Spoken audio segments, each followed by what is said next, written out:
This is the Dan Le Batard Show with the Stugotz podcast.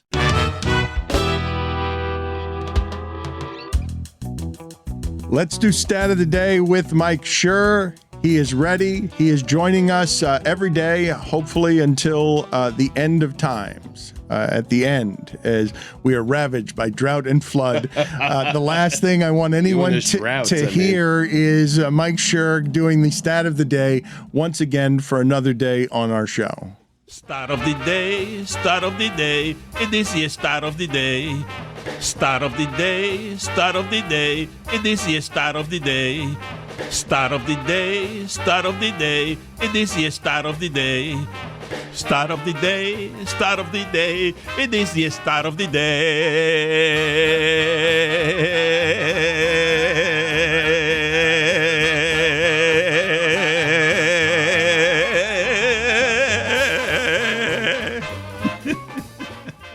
Shohei Ohtani currently leads the Angels in both plate appearances and innings pitched this season.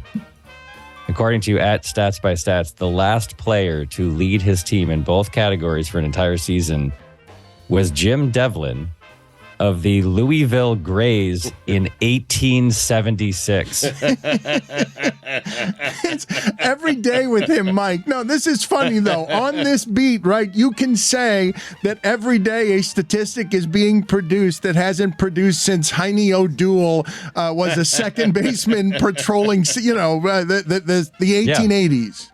The Louisville Grays, a city that doesn't have a team and a team name that doesn't exist anymore when America was 100 years old. I've got a couple of questions for you, and we urge you all to check out the podcast where you will get baseball and more. But I need to get caught up on a couple of things, Stugotz, that happened while I was away. Ozuna from the Braves. That whole story where you've got, I don't know whether you guys talked about it at all, but you've got a guy that I'm surprised is in the league, okay? I don't even know how it is. I guess it's union strength that Marcell Ozuna, who was great as a Marlin and then got traded, would find himself playing for the Braves and employable. Struck me as odd given the nature of the video and stuff around his crime. And then he gets pulled over for DUI and he tries to get out of it with Ozuna from the Braves. Did you have any thoughts on all of that? Because he was a very good player for the Braves, and it doesn't seem to matter that that the Braves don't actually need him at all anymore. Well, this is a classic case of talent lengthening your career through scandal, because he's excellent. And what he is charged with is incredibly serious. He allegedly, it was aggravated assault. He I believe grabbed his wife by the neck and threw her against a wall. And then there was some fishy thing with the investigating office, the DA's office, which said, no, this isn't, there's video of it. And they were like, well, it doesn't, add up to the charges don't match the video or something weird like that. He was suspended for a couple weeks, and then he sort of went back to playing baseball, and he's very good at baseball. And then he had a DUI earlier this month. The encouraging thing to me, if you want to try to find something encouraging in this classic case of an athlete just being allowed to continue to play through scandal, is when he came back, he was booed by the crowd. The Braves crowd booed him. And that's a rare thing. I think we all remember the horrifying scene of Ray Rice taking the practice field in Baltimore and getting a standing ovation for some reason. And in this case, there were audible boos when he came out onto the field, and that gave me a little bit of hope. But this is not a first offense for him. And I also was surprised and a little bit chagrined to find that they were just like, yeah, go ahead, play baseball again. So I don't know. I don't know what to make of it, except that we've seen this before. The sports leagues don't take things like domestic abuse or DUIs seriously until their hands are forced. The Matt Ariza thing in Buffalo is the same situation, where they were like, we're doing the right thing and cutting him. It's like they knew about this months ago. So it's another sad chapter in like a continuingly sad saga in professional sports, which is that these teams will just get away with as much as they can get away with by not getting rid of these guys when they should. But you're a comedy writer, and when I present to you his resume, when at 3:00 in the morning he's speeding and the officer is coming by the side of the car with video, and what you get is sloppy superstar reaching out of the car with his Major League Baseball identification with the license and saying, yeah, Ozuna from the Braves. Yeah. It really gives off like, hey, I get away with stuff in this town. I'm Ozuna from the Braves, even though, like, did you see what he already got away with? Like, the arrogance in it was chilling to me as you would write that scene. Well, he pulled the classic move. He pulled the "Do you know who I am?" move that so many guys have tried. And like they try it because it works occasionally. Like that world is not gone where you can say like, hey, you got to let me go. I'm an important professional athlete. And in this case, it didn't work. But like they keep trying it because it keeps working. So until it stops working forever, those guys will keep trying it. You can't be surprised that he pulls out the Ozuna card. Like that's. Sorry, that sounded bad. That's $5. Man, oh man. Well, $5. I'll take it out of the $150 that you owe. No, it's actually $170 now. But you can't blame him for pulling out the Ozuna card. The Ozuna card's been working his entire life. Like I can't blame him for pulling out the Ozuna card. I mean, it's staggering. What do you think he would do in that situation? What else is he going to do? I'm not Ozuna? I mean, what helps him more? The point is to try to not be in that situation. Don't be Ozuna. I understand that, but once you arrive in that situation, him pulling out the Ozuna card, right? I'm laughing at it, Stugotz. Right. I am not surprised that he pulled it out. The arrogance in it is breathtaking. It is a thing to behold that you would be so arrogant as to think that your talents could overcome the resume that arrived at that drunken recklessness. Can we also clear the air that it's not union strength? That's not why he's still playing baseball? No, it's ownership hubris. By the way, can I clean up two things from yesterday? Sure. What happened? Okay. Here's thing number one. Hubris? I found the beautiful watercolor that Mina Kimes made of Jose Canseco getting hit on the head with Thank you. baseball. Please really? let Wow. us see it. Thank you. Exciting. Yes, this is we should be why are we not selling this for charity with Mina Kimes to help animals? Because it's Mike's. He doesn't want to sell it. Donated to charity also already. I got it. Yeah. I got it because I donated to charity. So I guess I could sell it for charity again. You can't just pick Mike's possessions and start selling them off for charity. That's how you do it, Mike. I think we should. I think we should like it's sort of like flipping a house. Turn it into a bigger charitable donation by flipping it. But also, I don't want to give it up. It's amazing. Look at it.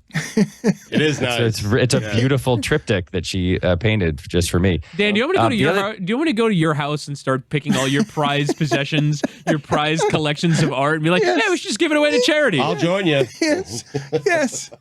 The other thing is, you were talking yesterday about a theoretical situation in which I think Greg Cody would have a magic card that allowed him to get free Kentucky Fried Chicken for life or something like that. Yes, Billy is working on that. I don't know why. We are now officially sponsored by KFC. I saw that we had a human interaction with KFC yesterday where a listener just went to KFC for the first time in many years, and the Colonel and his family thanked him personally on Twitter. Okay, so this theoretical magic card that gives you free KFC for life. So my late father-in-law, Regis Philbin, had this for McDonald's. So he did an ad, I think, for McDonald's sometime in like the early 90s. And as part of the thanks for this, he was given like a gold, not real gold, but like a gold colored like credit card thing that said like this card entitles Regis Philbin to free McDonald's for life. And he loved this.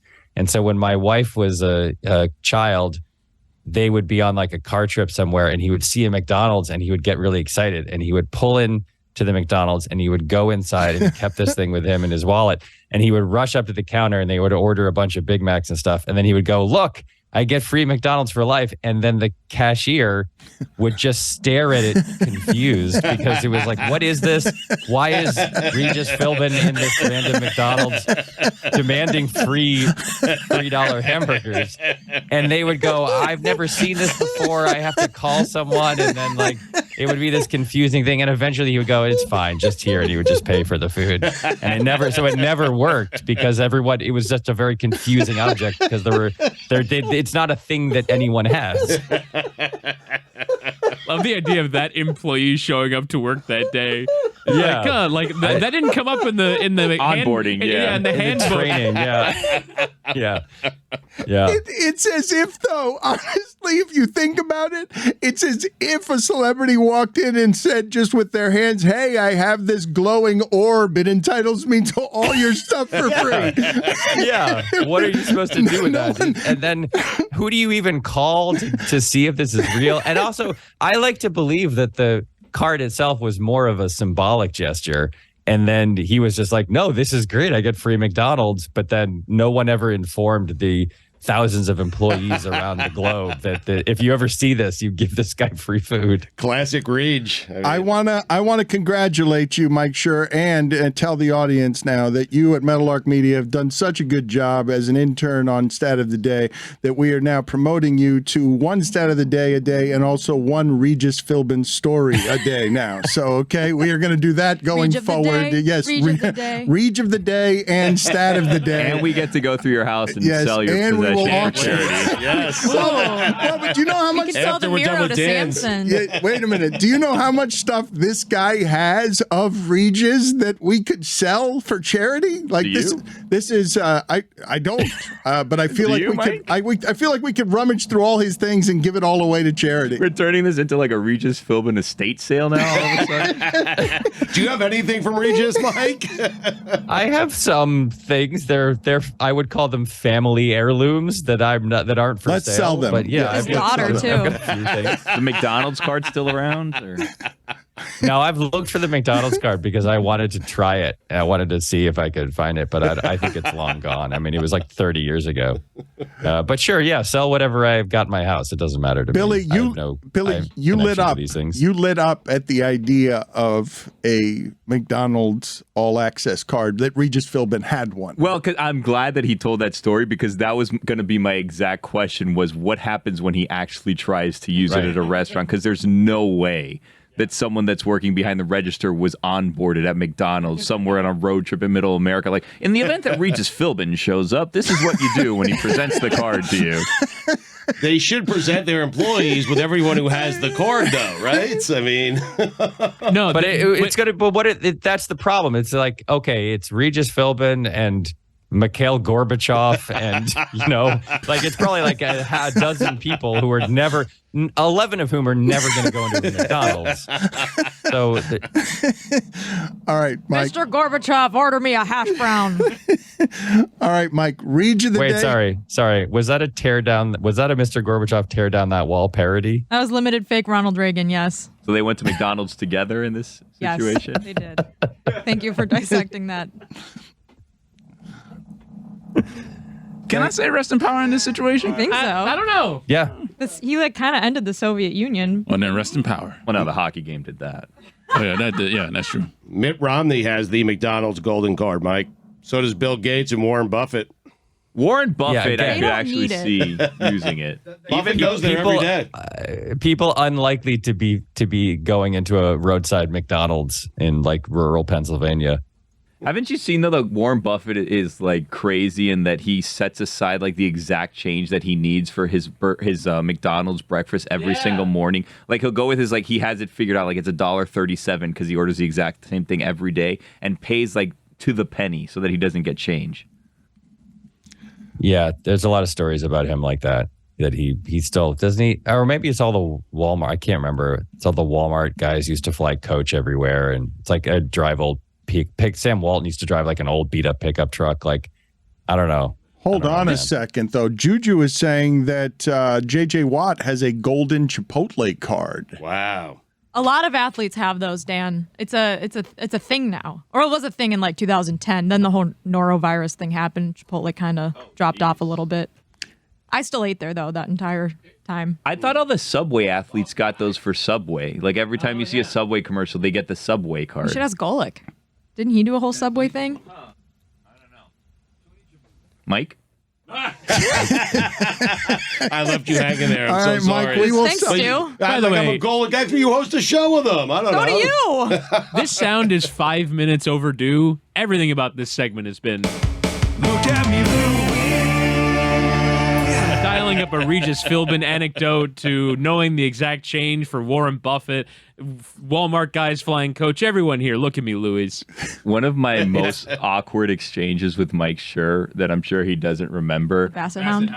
No, not the Basset Hound. It was worse than the Basset Hound. Quick to that. It was like a season of The Masked Singer a couple years ago, and like some of the people guessed like, oh, this is Regis Philbin. So I texted him like, hey, people think that the crocodile is Regis Philbin, and he goes, I can guarantee you it's not Regis Philbin. And then like 3 weeks later, he passed away. I was like, oh. I do not remember that. Awkward. Don't beat yourself up. Billy. Awkward. Well, then the Basset Hound thing happened, and that cleared all of that up. Yeah.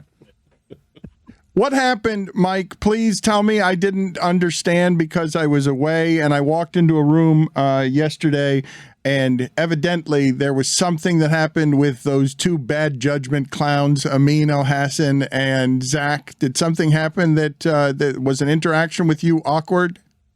I just joined to do my daily stat of the day duties as a good little intern, and I walked into the weirdest vibe I've ever sensed in any room anywhere, where they were talking about Aubrey Plaza movies, and I was legitimately and interestedly asking them about what Aubrey Plaza movies they had watched, and then I started to get this really weird spidey sense that something terrible had happened over the course of the show. And then they just kept asking me the same questions over and over again and talking about the same things over and over again. And it wasn't until I eventually figured out that they had been caught in a weird time loop and had just been living the same 8 minutes of show over and over again. But it was also weird that they hadn't said to me before they started asking me these questions that they hadn't told me that this was the 11th time they had the same discussion. Aubrey Plaza, though, she's having a moment. Yeah. Yeah, she's having a moment. That's right. Do you guys realize when I say cinephobe, check it out, a descent into bad judgment. Mike, are you wearing a Hall & Oates shirt? We can't do it again. Please I can't don't. Go back. I wasn't even here on Monday. Please don't do this. Don Batard. Mustard mixes with mayonnaise better than ketchup does. What? What? Yes. No. What you've just said is appalling. What you've just said is an offense to anyone who's ever eaten. Stugotz. Ketchup. Oh, my God. I don't like it on anything, but... What? Ketchup? Yeah. You're un-American. This is the Don Batard Show with the Stugotz. We're presented by DraftKings Sportsbook, an official sports betting partner of the NFL. Download the DraftKings Sportsbook app today and use code DAN for a special offer when you sign up. That's code DAN only at DraftKings Sportsbook. Did your guys' parents take pictures of you on the first day of school every year? Yep. Yeah. You cherish them? Nope. I cherish the ones I took of my kids. Oh. Yes. Like that. You always do like the same spot, so we see like the growth over the years, or it's just No. no. I mean, Abby usually did. Well, you say you cherish them. When's the last time you looked at them? Recently. Really? Yeah. Well, he's going through Only a because I'm thing dropping now. my kids off at college. Yeah. Yeah. Are you sad? Little bit, yeah. I have a question for you about this because I don't know about this. Right. And I didn't live in a dorm when I was in college. What just happened? Whitty burped. Well, okay. Really? Come on. Yeah. You're capable? They program Into burps. a microphone? They program burps in his last software update. So, Oh, man. Oh, man. Oh, Stugotz, I have a question for you because you're Yes. taking your daughters to college and dropping them off at their dorms, right?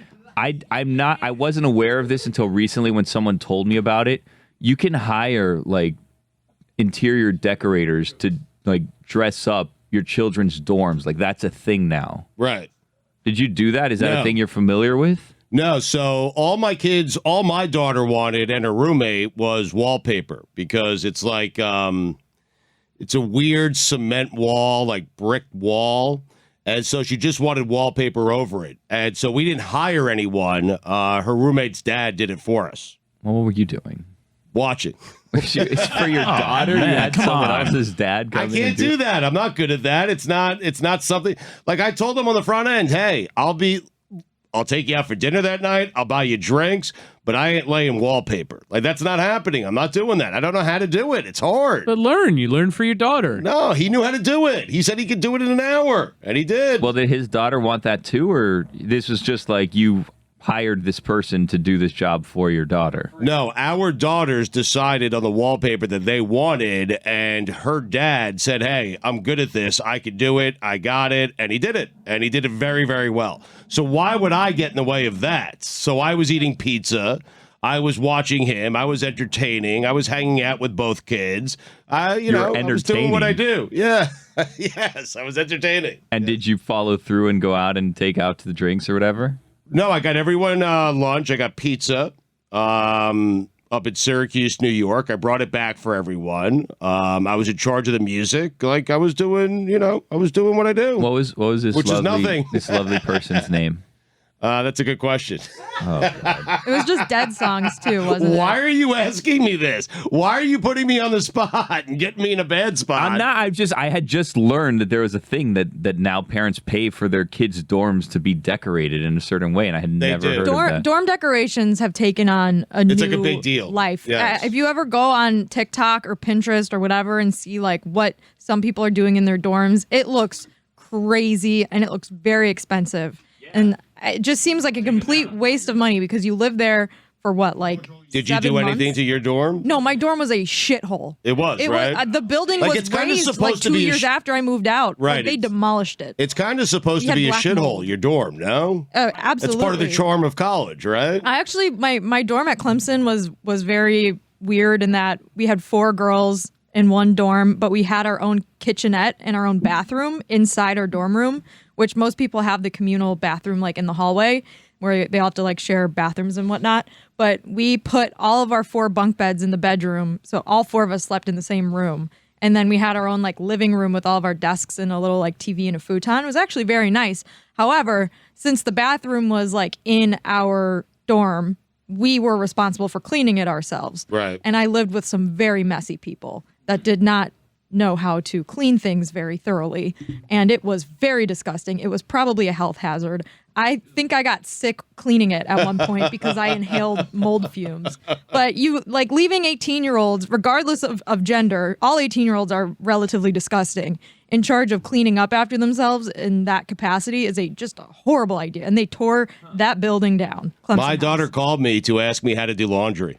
My You wife asked someone else.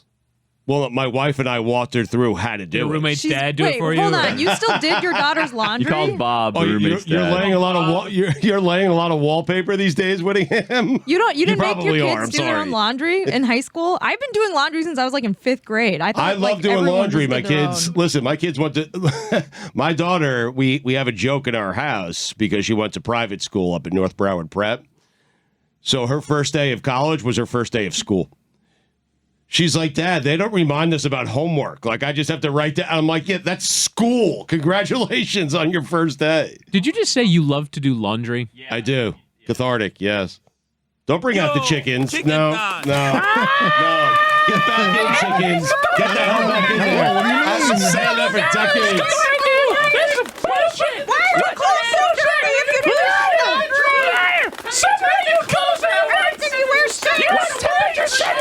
I'm telling you. Why are your clothes so dirty?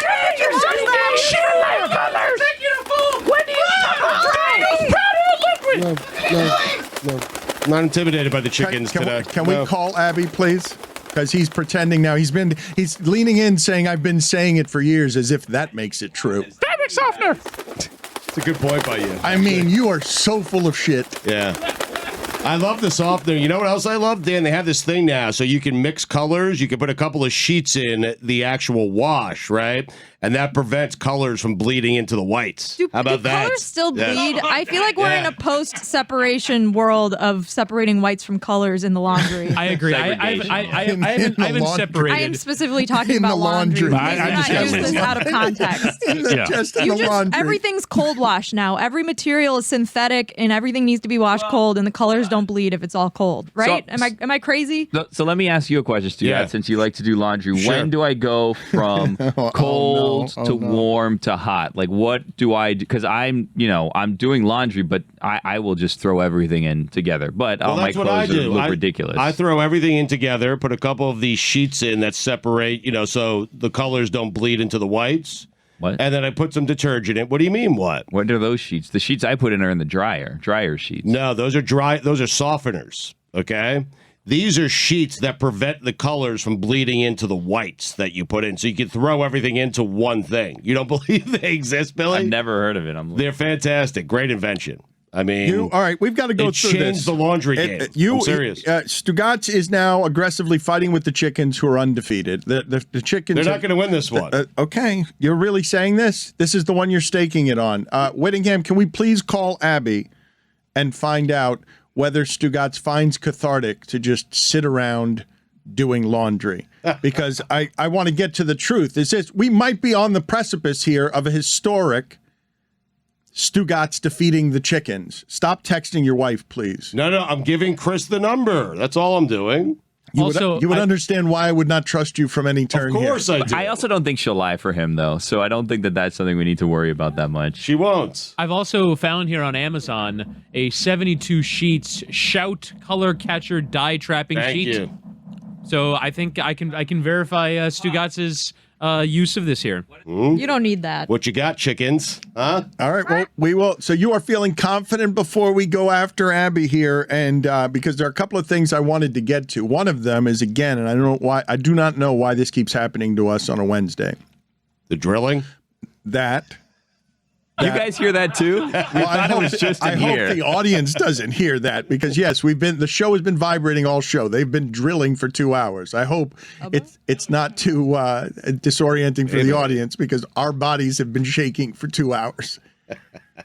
But First Take, they're yelling at each other, and we need to get an update. And also, football is upon us now, and Jessica is about to head into the storm. Jessica, ostensibly, forgive me, because I don't know if we've introduced you to the audience this way, Jessica. We kind of agreed on it was going to be a college football thing, and then it morphed into a whole lot of other things, right? But what things are we talking about? The work you would be doing for Meadowlark Media. What things don't I do is a better description. MMA, that's Tony's thing.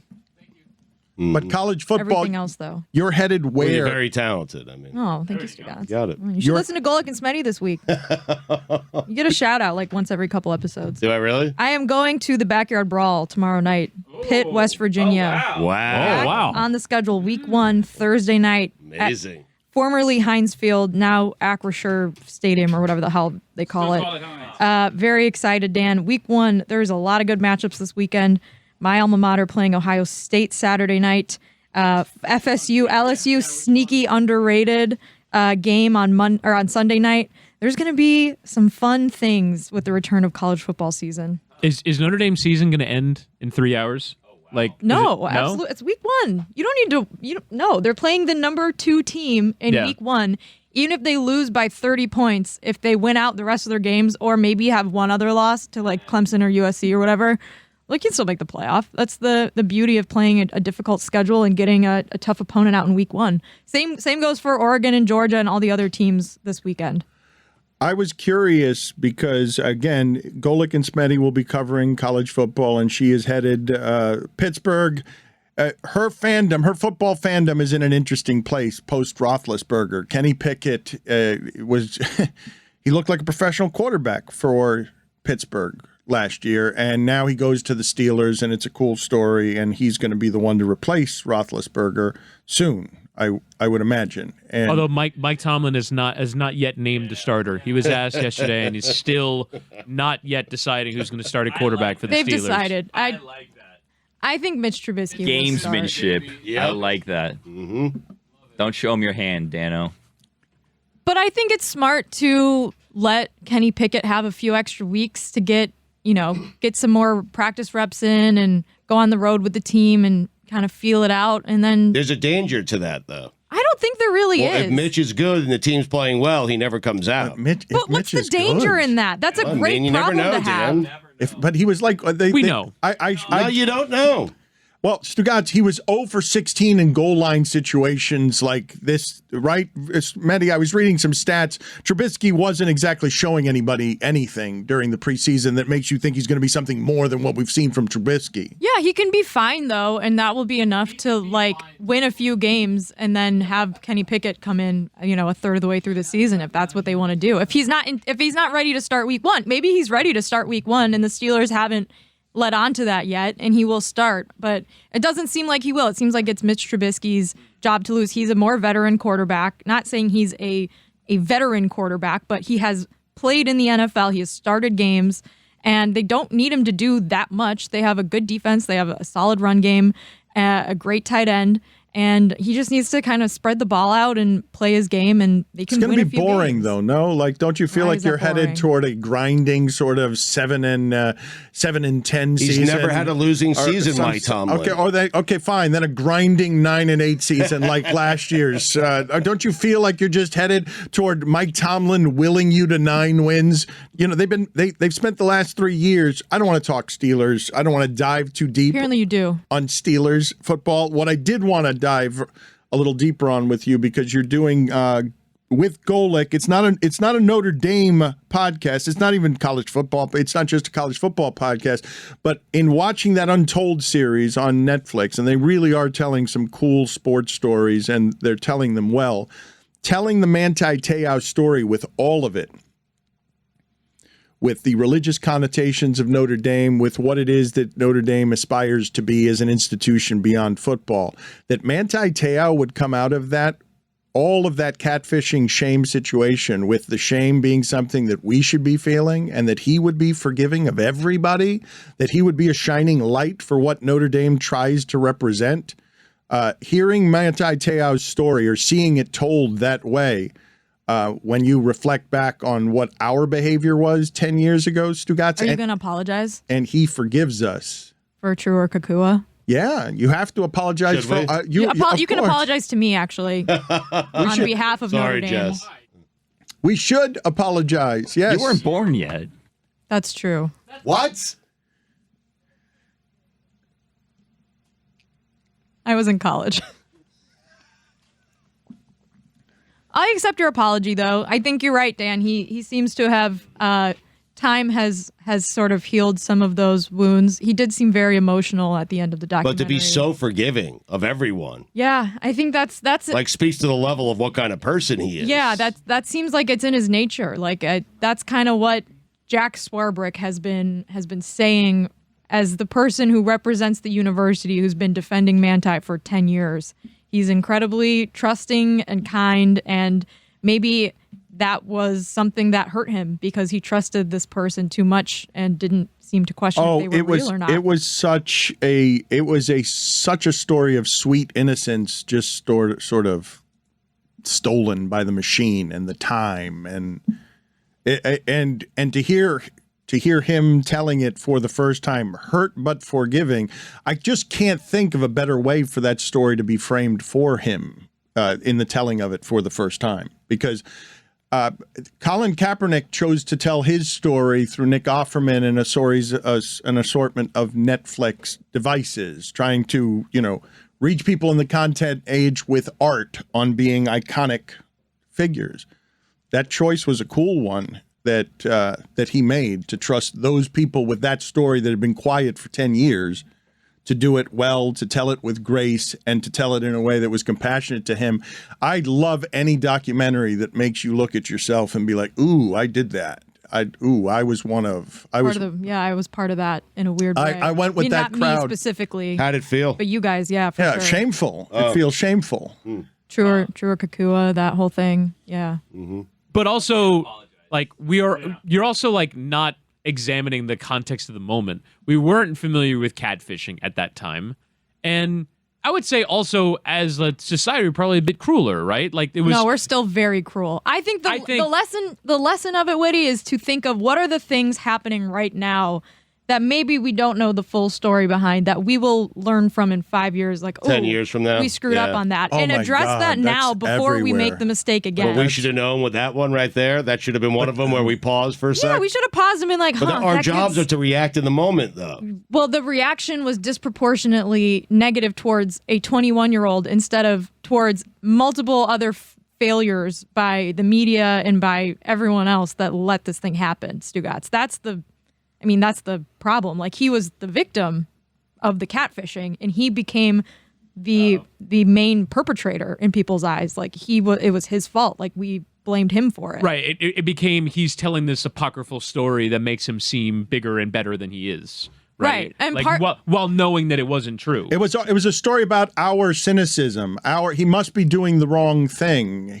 We jumped to a conclusion as this innocent got catfished for just being too trusting and is in the middle of the sports marketing machine, Heisman winner with his story, running into the breach on behalf of Notre Dame football.